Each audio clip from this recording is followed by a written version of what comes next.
Meeting the Amherst Township Trustees called to order. Please stand for the pledge. I pledge allegiance to the flag of the United States of America and to the republic for which it stands, one nation, under God, indivisible, with liberty and justice for all. Abraham? Here. Lynch? Here. Kish? And we know that David's absent. Right. Righty, I will begin with the meeting minutes from February 14th.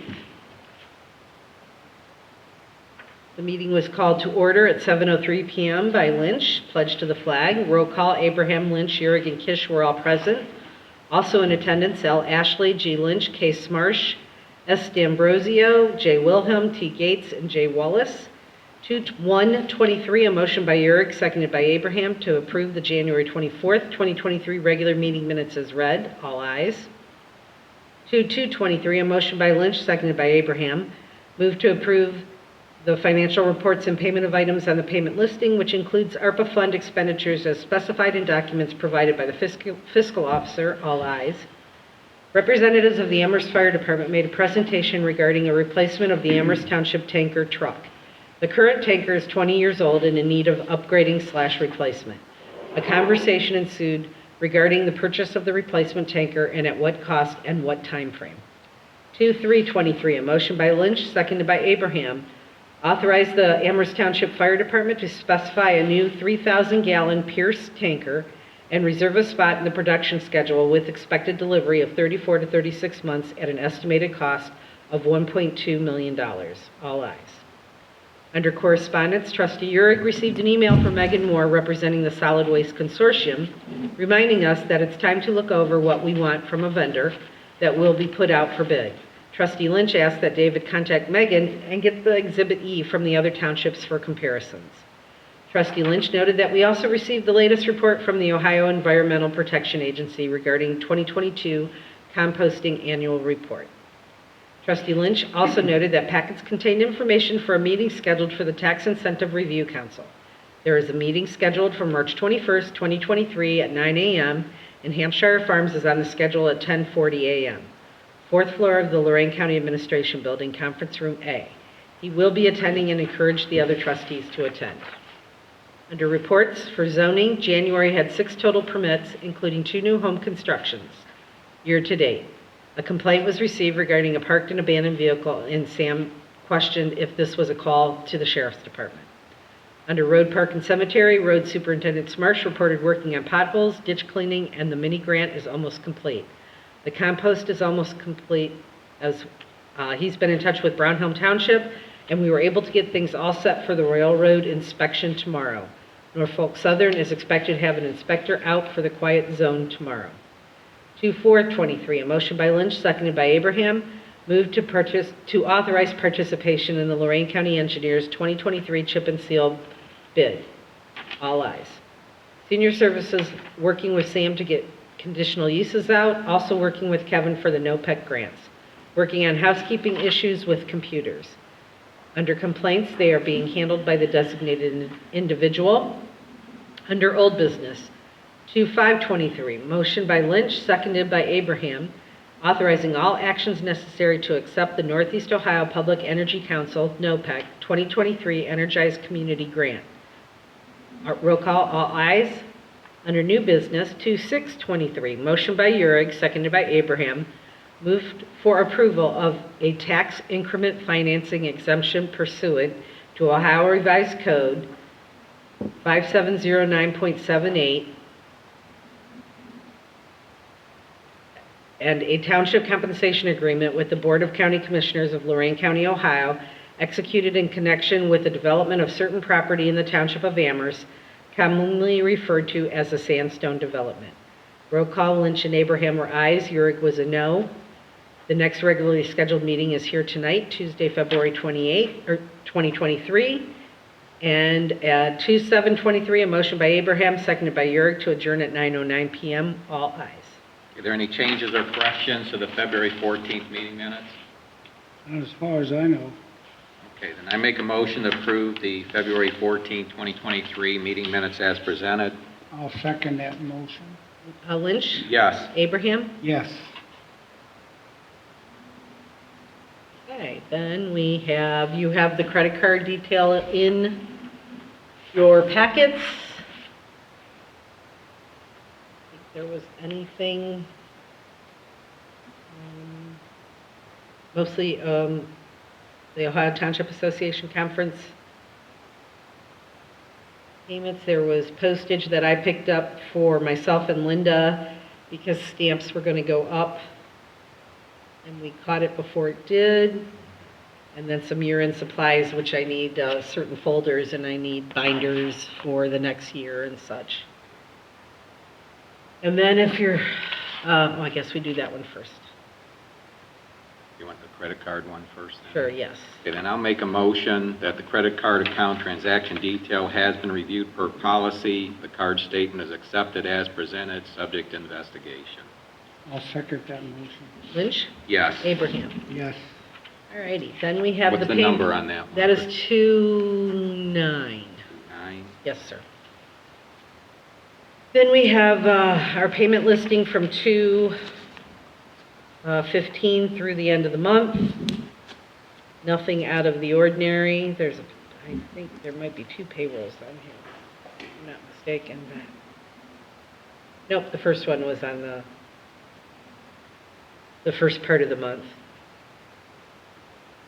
Nothing out of the ordinary.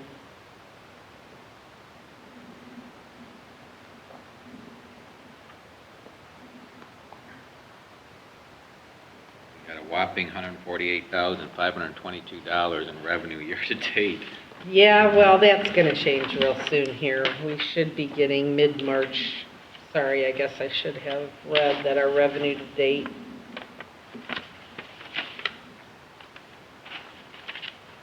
was $148,522.66, and our expenditures are $175,879.96. So not too bad. Not bleeding too bad. No, not too badly.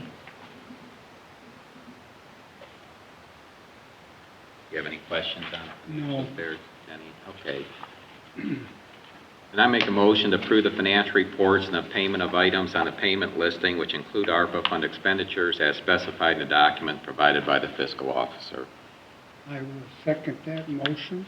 Lynch? Yes. Abraham? Yes. That is all I have regarding financials. Okay. Well, what I'm going to do, Chris, is just change the order here a little bit, since Deputy Hocking is present as our new community policing officer. And would you like to introduce yourself to the community?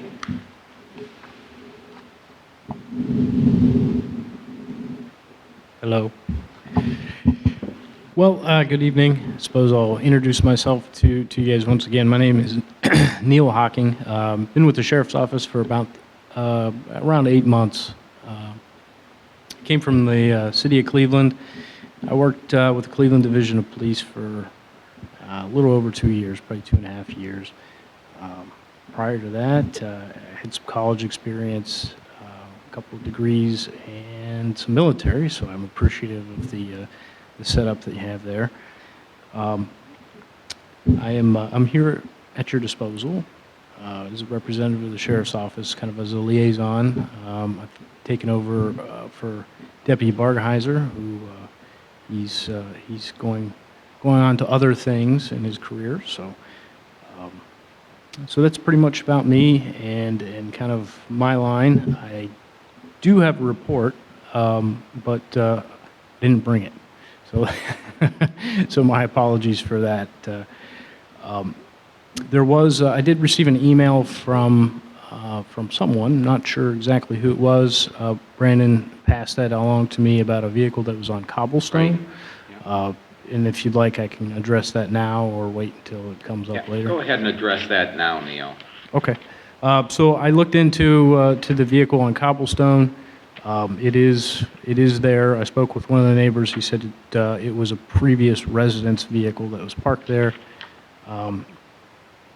It does look like it was abandoned. He said it's been there for several months, which is my understanding. So that has been issued a 48-hour tow notice, and we'll get that out of there as soon as possible. And that's pretty much it for me. Which branch of the service? I was in the Army Reserves, and in 2008, 2009, I was activated and deployed in support of Iraqi freedom. I'm sure Georgianne will be contacting you for information to introduce you to the community formally in our newsletter. Sure. I plan on being around for quite some time, so. Well, good. So hopefully there's some stability. And I guess as far as any further report, the sheriff's office is hiring, so that's certainly something that you might consider putting in the newsletter. So. Welcome to the sheriff's department. I don't think you have to worry about stability because crime doesn't seem to go away. That is true. It is very true. And we appreciate you taking care of that abandoned car. It would have been Sam D'Ambrosia, our zoning inspector, would have sent that to you. And at the time, I just put down responsibility sheriff because we didn't have a name yet. But then Linda forwarded the name over here as far as who the new community policing officer was, but we only had a last name. Very good. Well, I think if she doesn't have, I think she does have her my information, so I was able to pass that along to her earlier, so hopefully that gets distributed to you all, and feel free to contact me for anything you have. Okay, thank you very much. Mm-hmm. You have any? No, I have no questions. I just welcome you to the community. Well, thank you, sir. It's good to be here. Thanks, Neil. Okay, we'll move on. Chris, you have any correspondence? I do have one item.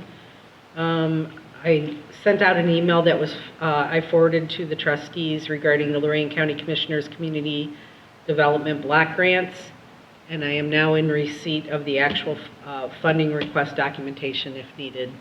I didn't think that was something we typically do, but I have the actual paperwork. So you're aware, in past years, we've applied so many times and been turned down. We got tired of all the work. Right. The only one time we received funding was for meeting the ADA compliance, probably only about 5 years after the federal legislation said we had to comply, which was probably the only reason we received it. It was very small, though. But we'll take a look at it again anyway, as we do. I guess I should also mention that the audit was complete and we received our clean letter of audit with no issues. One slight issue was, well, there were two slight issues actually. The one had to do with the interest on the rental not being broken out properly by my predecessor. Even though it's been corrected, the numbers are still not matching up because of that error for all of the years prior till it was corrected last year. And then there was question why money was not returned, ARPA money was not returned by November 20th, 2021 to the treasurer or the auditor. CARES Act? Yes, CARES Act money, but we didn't get money we got money on November 20th, the day that it was due back. So, but she said she had to put that in the notes, so. They said. They'll hand it to you on the 20th and want it back on the 21st? Yeah. So, other than that, there were no exceptions throughout the whole document. So. Yeah, there shouldn't have been anything returned to the treasurer. We spent it all because what we had extra went to help pay for fire service. Correct. Which is what we did. But there was the overlap of the money coming in on the same day that it was supposed to go back. So I don't know how we would have done that, but. I wonder if the state treasurer gets audited. I assume they do. Okay. Yeah, and that's still in, I assume they're going to finalize that, but I know when she mailed it out, it was just draft form. Yes. At this point in time. Thanks, Chris. You're welcome. All right, Denny, do you have any correspondence? No. All right, anything I have is included with the resolution, so we'll move on to the reports. Ambulance, Denny? Nothing under ambulance. All Right, Neil's already given the sheriff's report. Sam did ask if he could be excused from this meeting, and I told him yes. So now, Fire Prevention Officer Chris Nyhard. We're coming up on summertime. Food truck registration and inspections are required in the township. If you have a previous sticker, it's only good for a year. And the form to fill out your application is available on the township's website.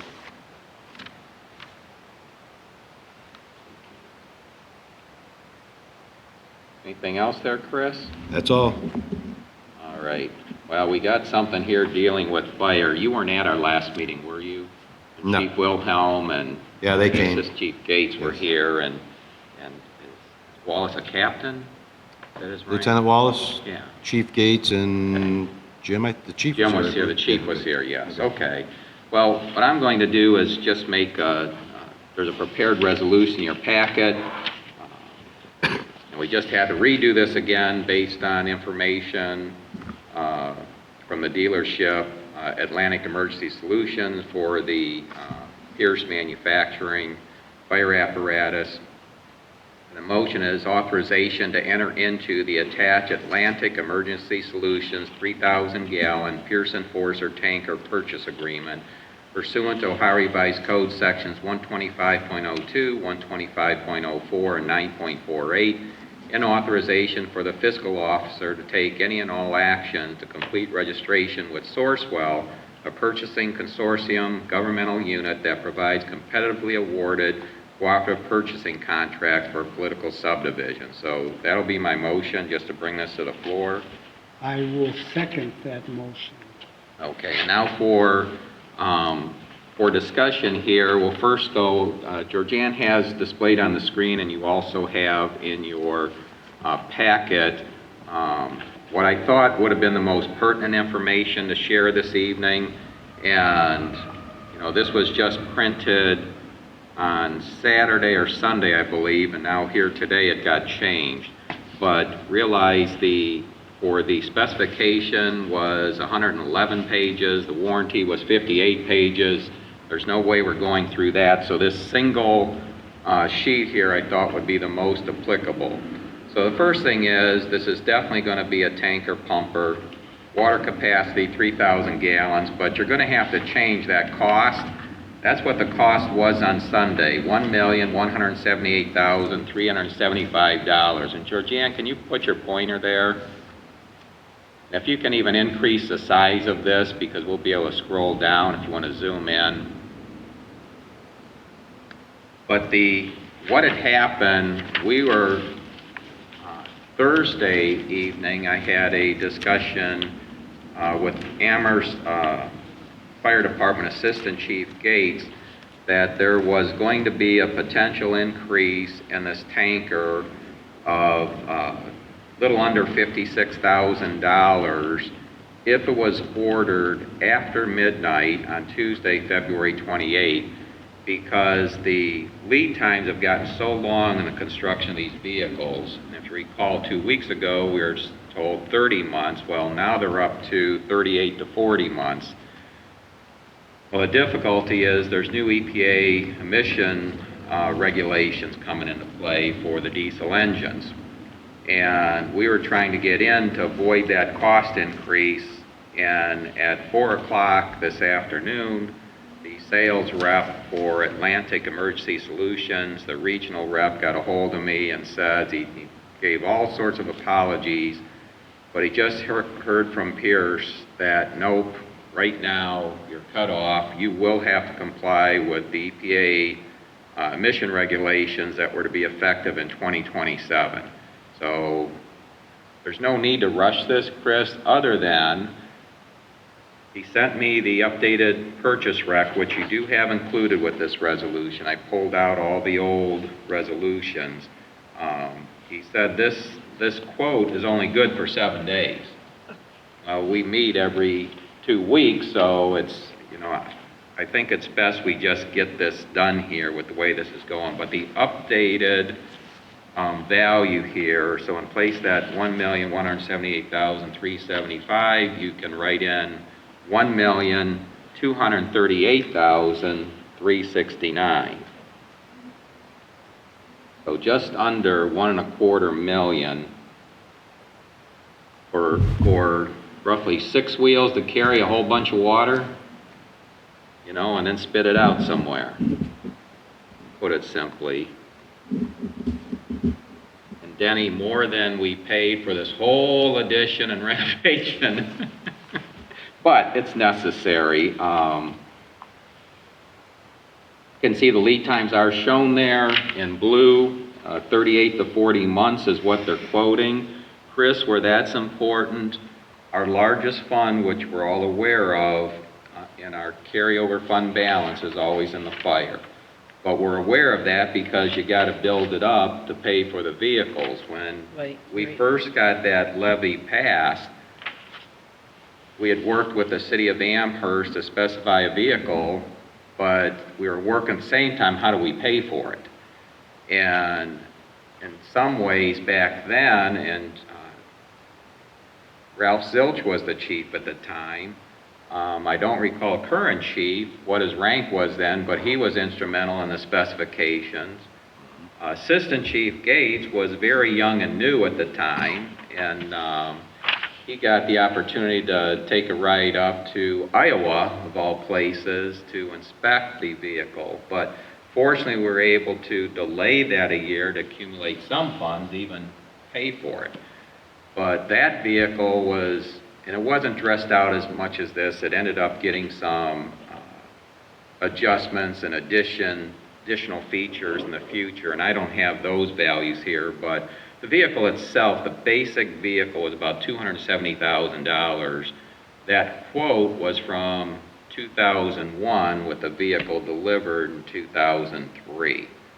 So if you recall, when we had those funds before, you know, there was discussion at one time. One of the trustees brought up they wanted, well, let's reduce the levy. So, oh, don't do that, because as soon as you reduce that levy, what are you going to do when this truck needs to be replaced?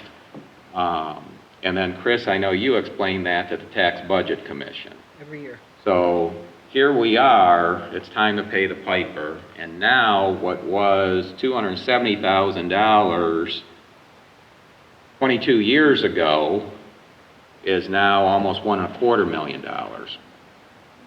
So, but that is the price, and this is at, you're going to see where we cover this as far as a consortium purchase price that will not require additional bidding and advertising, which we all know when you put down the specs in the media to advertise this, and with fire vehicles you have to do multiple publications, multiple weeks, and even the last time we did the last vehicle, it was several $1,000s just to solicit bids and proposals. But in any case, in the second yellow row, we're showing what we currently carried over in our fire district fund balance, so just under $2.5 million. And the next row down, we expect to bring in for that fire district about $200,000 a year. Based on the current levy, our expenditures are running just a hair over that. Now realize that varies because in our agreement with the city of Amherst is you pay for the service as you use it, but there is a floor. I didn't look it up, but I believe it's a minimum of $176,000 a year, but we're always over that. And that was based on a projection of back in 2021, or actually for the 3 years previous to 2021, what our experience was both north and south of the Turnpike, because at that time, you recall, we were looking at negotiating a new agreement with the village of South Amherst for the area south of the Turnpike. And after receiving those quotes, we then looked at Amherst to see what the amount was. And we took all the data between our experience south of the Turnpike. And from that, during the negotiations, Mayor Koslow insisted on having a floor of $176,000. But we know we're generally going to be above that. Now realize we also have first responder EMS service from the Fire Department, and they do identify the different service that they give out so that Chris can pay it from the right account. It's a much smaller balance.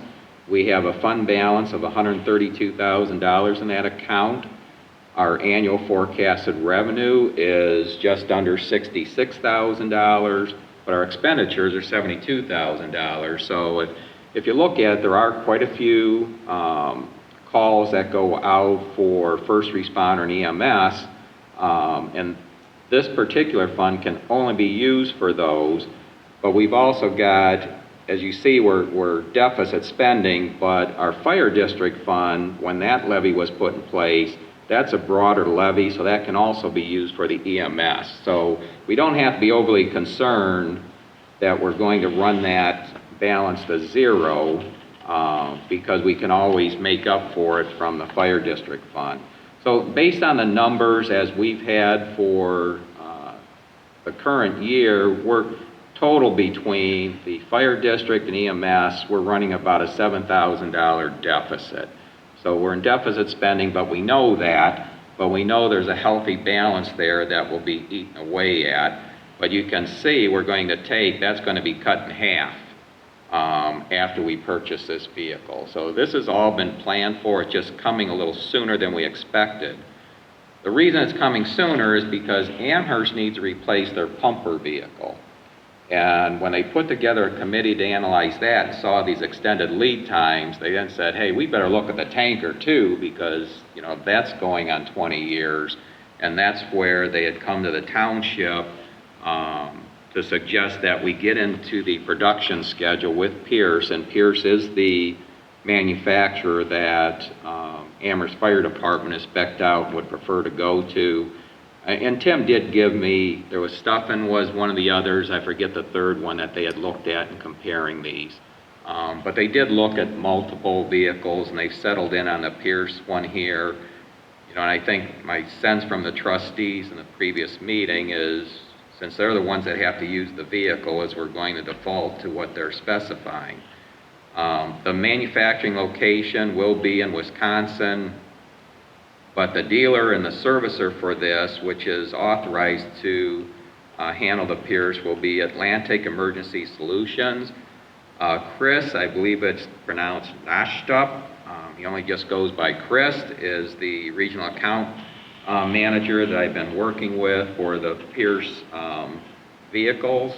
And you see his cell phone and email there, Chris, for Chris Kish, our fiscal officer. The location that will service this vehicle, well, let me back up. Though Atlantic Emergency Solutions is headquartered in Virginia, they do have authorized service location here in Ohio. They've got 4 of them, I believe, in Ohio. But the purchase agreement says that they must be within 50 miles of the Amherst Fire Department. Well, the closest one is in Macedonia, Ohio, and that's just about 46.5 miles, which is shown in that blue there, from the Amherst Fire Department by way of the Ohio Turnpike. Now, the next item, I figured most people, when they're looking at a vehicle, they want to know the engine. Well, I can't tell you that this will be the exact engine, because in the new quote, it doesn't give all the details on the engine that we had in the last one, other than it will still be a Packer model, MX-13, still be 12.9 liter, still be 6-cylinder, but it will be compliant with the new EPA emission regulations, so all of the large increase. The basic warranty will stay the same these are for the fire vehicles, is it's 60 months or 5 years or 100,000 miles or 6,250 hours. They realize for fire vehicles, they tend not to get as many miles as a standard truck, but they definitely have the hours of operation, so that's where their warranty is a little bit different. I didn't list all the major engine components, but they'll start going down to the block, and every major attachment you have there. Those are also 5 years, but 500,000 miles or 12,500 hours. I don't know, Chris, if you know what our hours of operation are on the existing truck. I didn't ask Tim or the chief for that, but the warranty is what the warranty is. You can't really get this any different. That's boilerplate, and that's what has been quoted.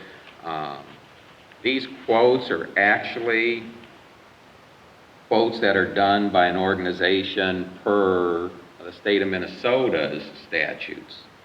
But as you see in the resolution I attached, there's email correspondence with the Lorraine County Prosecutor's head of the Civil Division, Dan Petticord, and that was on Friday, February 24th, that was sent to Dan, and he got back on Saturday, the 25th, saying, yes, we are not required to go by competitive bidding, and yes, we can use Sourcewell, and the section of the ORC that are cited in the resolution, the motion we just made, all tie it back as to why we're allowed to do that. And in discussing with the both Assistant Chief Tim Gates and also the Regional Sales Manager for Atlantic, it actually is a lower cost going with Sourcewell, which is a larger consortium, versus the state bid we have here in the state of Ohio.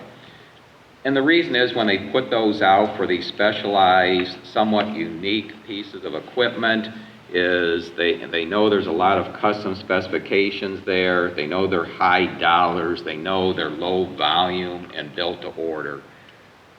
So what like the Department of Administrative Services, what ODOT, when they bid these larger items, they actually include within that cost is a fee that comes back to the organization that publicly bids these on a competitive basis, and that's how the state organization gets compensated. So I know for this vehicle, for the state of Minnesota, there'll be $2,000 of what we pay going back to them for all the work they've done in putting together the proposal and specifications, soliciting those, bringing them in, something we don't have a department to do. And I know in the last tanker vehicle, we did send it out for requests for proposals. We did go through the public bid process, and I just know that is very expensive and a lot of work. So the reality is that $2,000 is going to be low when you consider just even what we'd have to publish in the local news media. But essentially, though, it's not itemized that way. The sales manager said that, he gave me the number is about $2,000.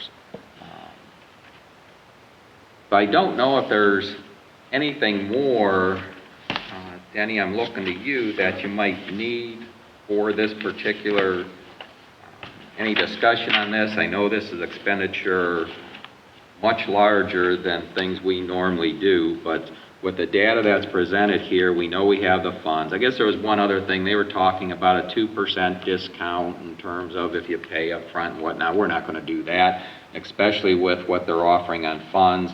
And for our fiscal officer, Chris, because there's too many Chris's here, this is where you got to watch. I know you just went and reinvested a CD at 4.95%. But now you're going to have to watch, since most of the funds you're investing are from this fire fund, is we're going to have to watch that 3 years from now we have to have the funds to pay the bill here. It does have in the purchase agreement, and we'll work that out later with Atlantic Emergency Solutions, that if you require payment after delivery, and it gives the verbiage on there, well, they'll obviously want some payment up front, which we can do when it's completed. Personnel from the Amherst Fire Department will go up and do the inspection, make sure it meets their requirements. The final break-in will be actually driven from Wisconsin to Amherst Fire Department. Then it's also, this payment includes training on here. It also, I think it's for the first 3 years, it includes the insurance. I'd have to look at that. It's in the agreement, though. It itemizes out the amount of the liability and property coverage on the insurance that's in there. Yep. The way our investments are, the way that I space them out, I ladder them, we're fine. Okay. Well, just as long as we see that, because who knows what rates are going to do. Obviously, all the economists and those, the I have- Federal Reserve officers, it seems as soon as they make a forecast or a comment, they're proved wrong the next week. So, the inflation doesn't appear transitionary, and now if it drops below 7%, they jump up and down and get excited. But when you look at their goal is to keep it under 3%, it's hard to get excited when you miss the target by 100%. I don't know. It doesn't work for me. But so we don't know what it is, but there's no way we're going to pay for a 2% reduction up front. Right, and both of our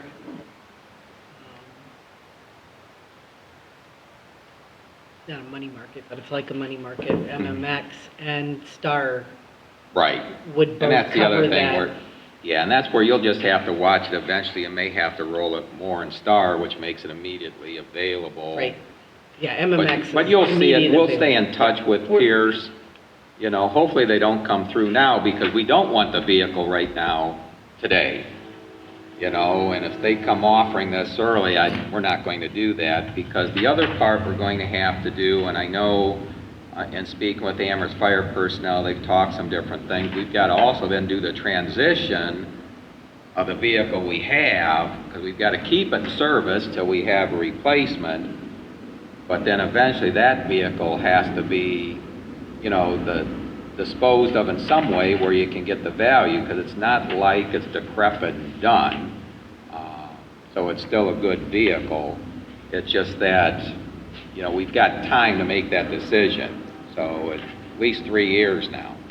But that's something we've got to be looking at as we get closer. How do we time that? Hopefully someone else can use that vehicle as we get this replacement in. So, and then Chris, as part of this resolution, there's, which you indicated prior to the meeting, you actually need this certified resolution to complete the final step with Sourcewell.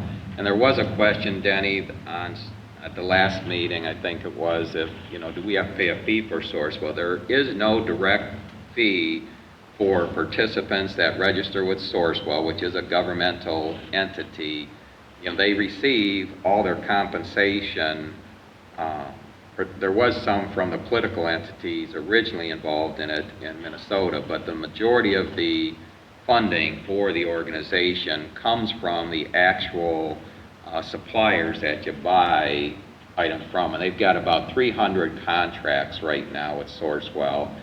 And based on the response from the Lorraine County Prosecutor's Office, which is predominantly Linda and Kevin and Chris, they can look between Department of Administrative Services, ODOT Cooperative Purchasing, and Sourcewell now. So they've got 3 different locations to look at to determine what's the best location to purchase from. And that's a lot of even standard office items that we use.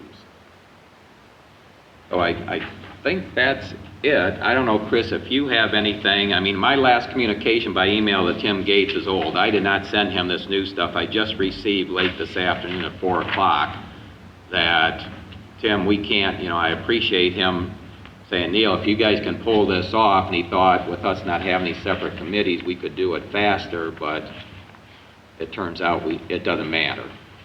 We're getting the upgraded engine because Pierce, I imagine Pierce doesn't want to take the risk.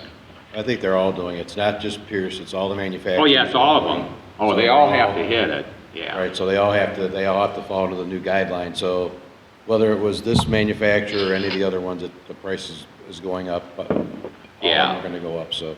Yeah, if they could have guaranteed they had the engine available and produced prior to 2027, but you can see with this, they're going to be right there. And so that, according to the Atlantic, he just found out late yesterday that nope, they aren't accepting any more orders. They've got to have the EPA emission compliant engines in them. Yeah, I know Chief Gates was running around contacting that guy to try to nail it down, and he had said that the manufacturers all stopped all their orders until they got this all figured out with the EPA and where it's going to fall with their delivery times to see if they were all going to have to be compliant with it now. Yeah. So, and if you found out today at 4 o'clock, then that's, Yeah. And his email indicates he found out yesterday afternoon.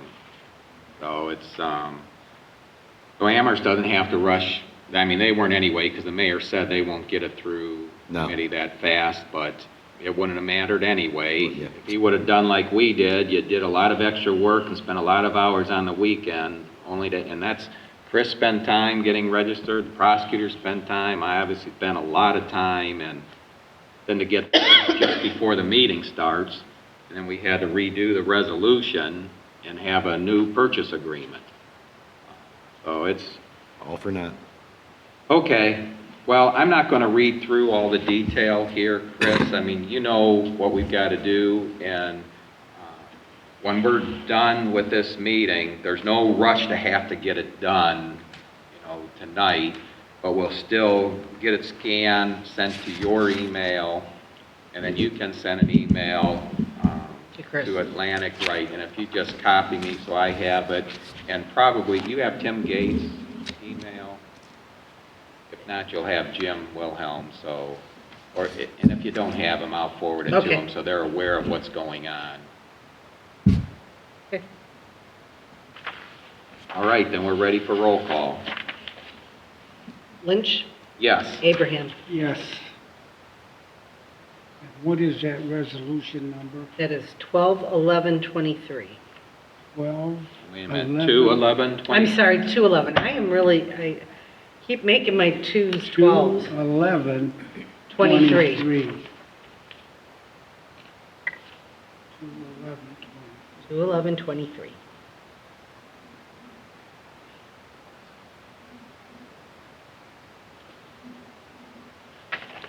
And then, are you signing this one, or you have another? I can grab, it's probably just best just to sign that one then. I was going to say I could grab one of the extra copies here, but I'll sign that one, Chris.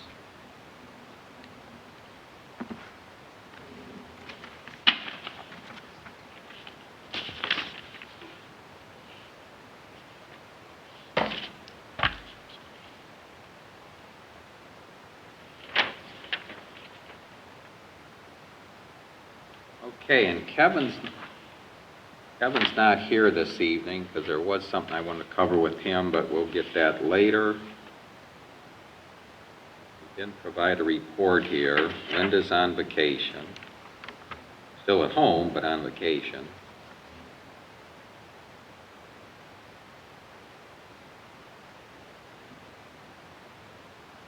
I've got as far as the Phase 2 stormwater.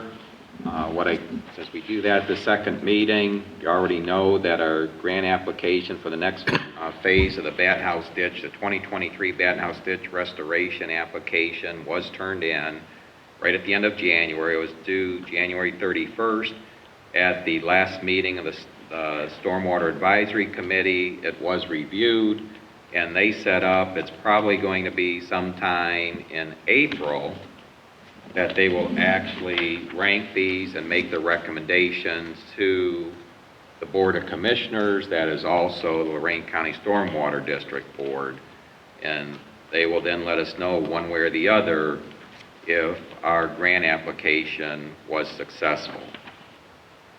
There was also, in terms of stormwater, and because I focused on getting this information together for the tanker, I didn't get all the information back to the individual. This individual lives on Middle Ridge. This will be Quarry Creek, Denny, if you remember that. Mm-hmm.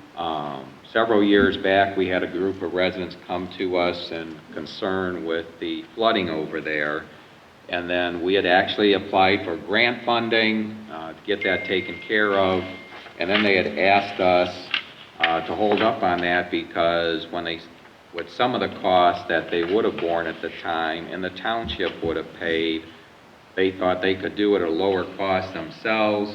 Well, then that all fell through because where the property owners thought they were all in agreement, once it came time to decide who's paying what and how much, it all fell apart.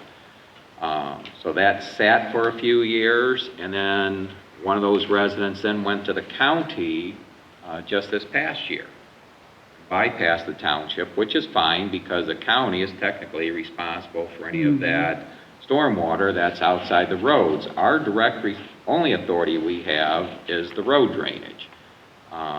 Even these grants we apply for, we're only acting as an agent for the Lorraine County Board of Commissioners, but they're looking to us to identify the priority and the severe areas that can be addressed right now, which, makes a little bit of sense.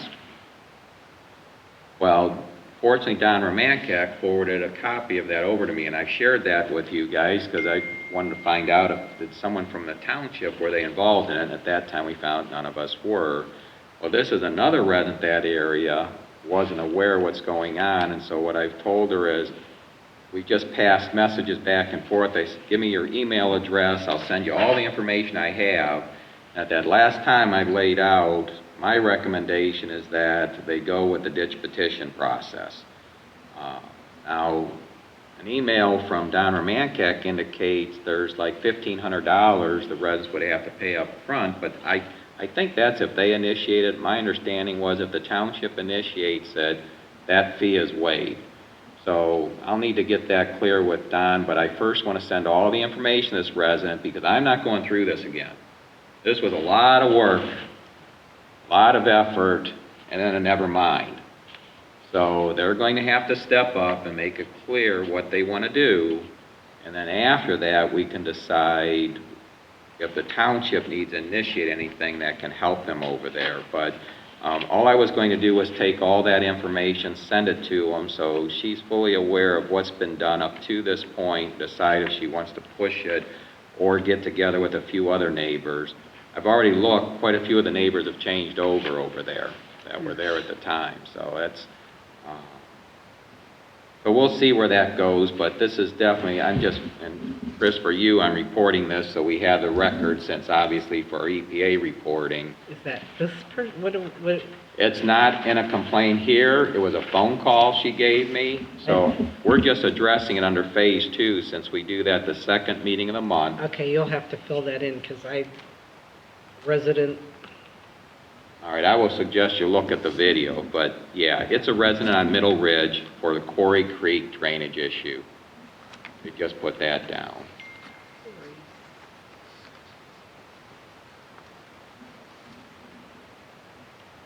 I was looking for. And then you're aware that the 2023 Bat House That's in ditch our restoration's done. Yep. Okay, so that's it for phase 2. And as far as the open complaints, Deputy Hocking already dealt with the abandoned vehicle on Cobblestone.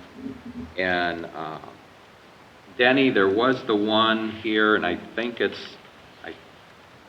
is going to go back to you. This is one that's also a resurrected old one. This is someone requesting public water service on Dewey Road. And even as they're referencing the issue that they're within 100 yards of the Norfolk Southern Railroad, and obviously with what just happened in Palestine or Palestine, however they're pronouncing it, Ohio, with the derailment and the chemicals that the residents are exposed to there, his concern is what's he do with his water. I know that's something you're going to have to look at because I know you spent a lot of time on this several years back. He's actually a city of Amherst resident that owns Sheffield Lake resident that owns the property, but I think it's his son because I believe it was Joe Martin that we worked with before. So maybe he purchased the property and his son stays there. If you talk with Linda, she might have more detail on this. You did a lot of work on this before. I did. And I think the difficulty Amherst had was how do they get water there, and it was kind of up to, well, if you want it, this is what it's going to cost, and you're going to have to pay for it. The township was not going to pay to bring water to a single residence, particularly when the individual knew what the property, what services were there when they purchased it. But maybe there's something better that can be done that can help them and bring public water, because obviously you like to get that to individuals where you can. I believe they're using a cistern right now, having their water hauled in.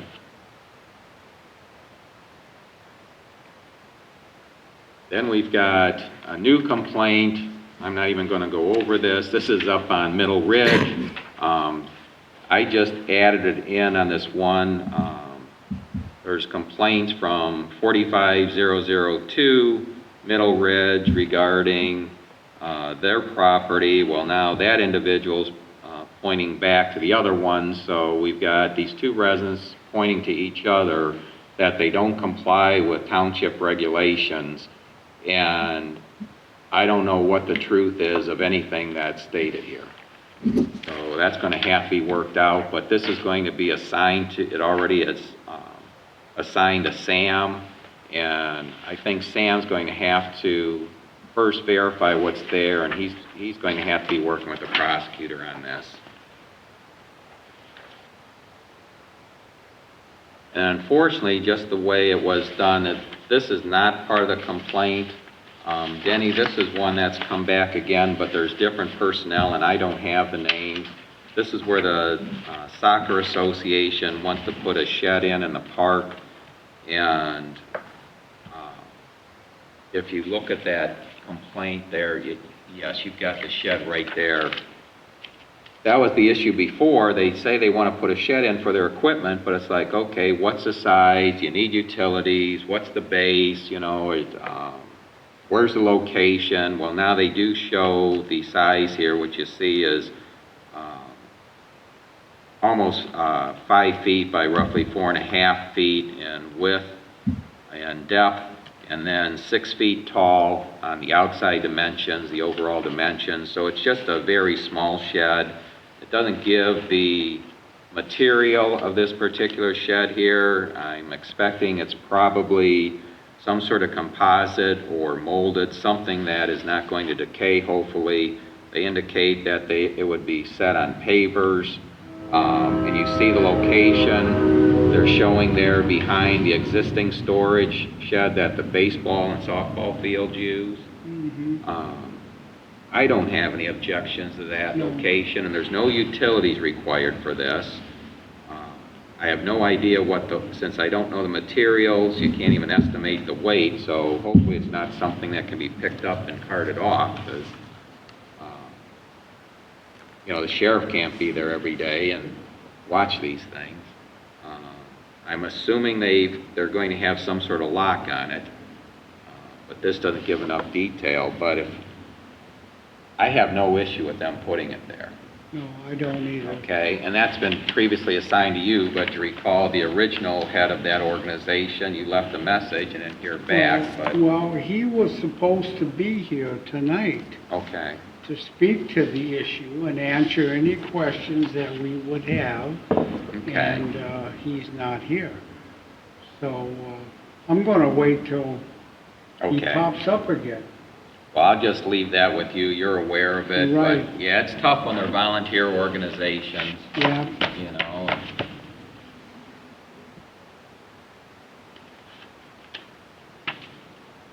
Okay, I'm going to move down to, David's unable to be here, and we're all aware of that. But one of the items I had asked David to get was the Exhibit E that is part of the bid package that the Lorraine County Solid Waste Consortium puts out, which is currently 12 communities of townships, villages, and the largest municipality is the city of Avon Lake. The reason is because now we're coming up on 5 years. We're going to solicit bids again. Currently, we've had Rumpke for the last almost 10 years, and they provided good service to us. As we're aware, the cost is almost half of what people are paying. We are still paying significantly less than people paid 10 years ago. Who else can say that? But that's only because of competition. Right. And you have these are what every community submitted in the last bid, and Amherst Township is in top. The city of Avon, I left that in there. Avon participated in the solicitation of bidding 5 years ago, but then once the bids came out, there was some work was done offline. They ended up staying with their current supplier, and I don't know all the details there. But I had pointed out to David in the past, and this is where we need to work with our road superintendent, Kevin, also, is I wanted to have included a look at our park, where our guys run down there with a backhoe now, no less than weekly, to empty all those trash bins. And they got to bring it back here to put in the dumpster. And what I'd like to consider, and this is where I'll need from Kevin, if one is, does he see any problems in this, is putting in the smaller, no larger than 6 cubic yards, but do we put in, there's 2, 4, and 6 cubic yards that are available from our current supplier. Can't say who the supplier will be in the next bid because we don't have, obviously that's not done, but then have a weekly pickup so that as they're coming through, and our current day for pickup is Tuesday, that they pick up the dumps in the park. So they have to be the ones that can be loaded up with the trucks.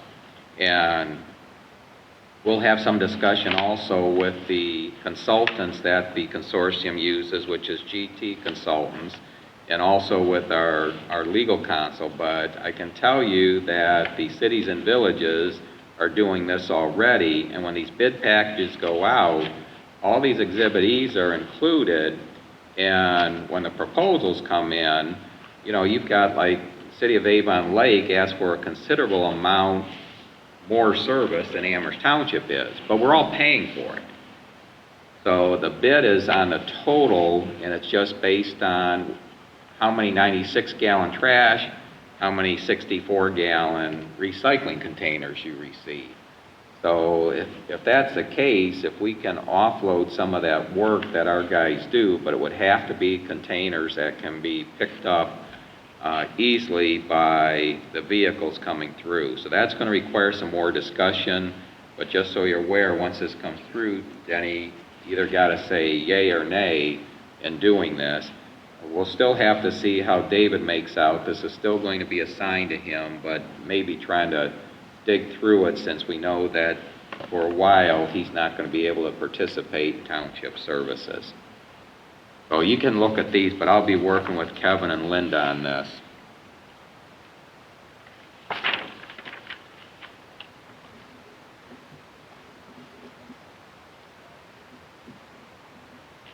Okay, I did want to touch on the railroad quiet zone. I believe, Denny, that was about 2 weeks ago. You got the document for all the political entities over to the city of Amherst, and they would have gotten that off to Norfolk Southern, and Norfolk Southern is telling us 90 days from receipt of that letter maximum. They should announce that, yes, notify their engineers that the quiet zone for that roughly 5.5 mile length from Brownhelm Township through the city of Amherst, Amherst Township, Elyria, and Elyria Township will be a quiet zone. Doesn't mean we will never hear train horns, because they will still sound them if there's people on the tracks or any obstruction, typically animals and whatnot. But for the most part, you are not going to hear the 75 to 80 horns a day that you're hearing now.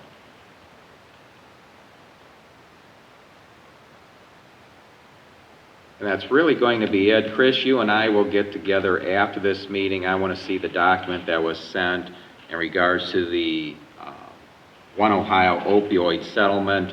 There's been some additional providers of the opioid pharmaceuticals that have now reached agreement with the national agreement, which the state of Ohio is part of, which has funds that flow through to local organizations.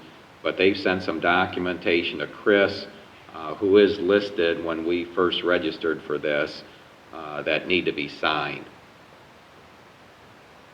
With that, our next meeting will be on Tuesday, March 14th at 7 o'clock. I don't know if you have anything else then, Denny? Nope, I do Chris? not. I'm good. Tuesday, March 14th. March 14th, March 14th. 7 o'clock. I have no need for an executive session. Nope. I'm going to make a motion to adjourn at I will- 8:03. I will second that motion. Lynch, Yes. Abraham. Yes.